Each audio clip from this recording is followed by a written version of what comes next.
Is sneezing also bad? Is there any information about sneezing? Sahih al-Bukhari 62:26 narrated Abu Huraira. The Prophet said, Allah loves sneezing but dislikes yawning. How about if you're tired and the yawn is coming?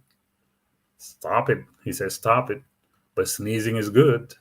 So if any one of you sneezes and then praises Allah, Alhamdu Li Lah, every Muslim who hears him praising Allah has to say tashmeed to him.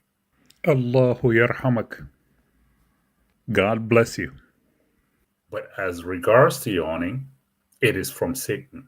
So if any one of you, he should try to his best to stop it. Anyone who yawns, Satan laughs at him